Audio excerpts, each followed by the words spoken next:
Sir, आज विधायक जी का चले जाना है दुनिया से, क्या इस पूरी बस परिवार के लिए क्षति है कि पूरे विधानसभा के लोगों के लिए? नहीं, देखिए, विधायक जी को लगभग मैं 40 साल से मैं जानता हूँ। 50 साल मेरी उम्र हो गई जब मैं सड़क का, तब से मैं जानता हूँ। विधायक जी एक सेकुलर आदमी थे जी, और संघर्षशील थे। जी, चाहे छात्र जीवन में उन्होंने संघर्ष किया, चाहे राजनीतिक में उन्होंने संघर्ष किया हमेशा।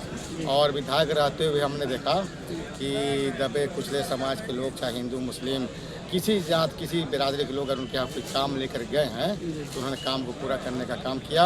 और अगर कोई का आपस में विवाद है, कोई लड़ाई झगड़ा है, उस गांव में उन्होंने समझौता कराने का काम किया।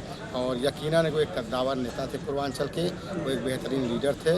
ऐसा नेता कभी होना मुश्किल है। हम कल्पना के बारे में सुनते थे, लेकिन अगर इतिहास को देखा जाए, अभी उसको उस वक्त को देखा जाए और अभी को अगर देखा जाए, तो कल्पना के बाद अगर कोई लीडर मऊ जिले में पैदा हुआ तो वो विधाकर सिंह थे। हमारा राजनीतिक विवाद हो सकता है, क्योंकि हम बसपा में और सपा में हम राजनीतिक विचारधारा को लेकर लड़ सकते हैं, लेकिन आपस में हम बिल्कुल, मैं कहूँगा, सुधाकर ने कद्दावर नेता थे, एक बेहतरीन लीडर थे। उन्होंने समाज के लिए काम किया, सामाजिक तौर पर उन्होंने संघर्ष किया।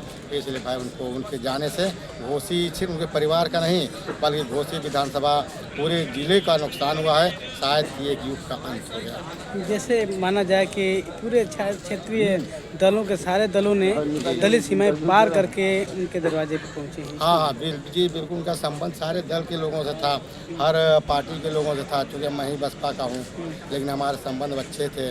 उनका आना जाना मेरे यहाँ था, हर त्यौहार में या मरने जीने में आना जाना रहता था। हर दबे कुचले से हम देखते थे कि शादी ब्याह हुआ, कोई गरीब की झोपड़ी में हुआ शादी, तो जा करके 1-1 घंटा बैठने का काम करते थे। एक मतलब एक नेतृत्व करने की क्षमता उनके अंदर थी।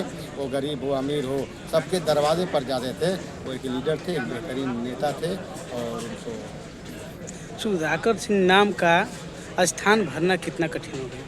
हमें लग रहा है बहुत मुश्किल है। सुधाकर सिंह का स्थान भरना बहुत मुश्किल है। अब इस पीढ़ी में तो हमें कोई नहीं दिखाई दे रहा है इतना संघर्ष करने वाला।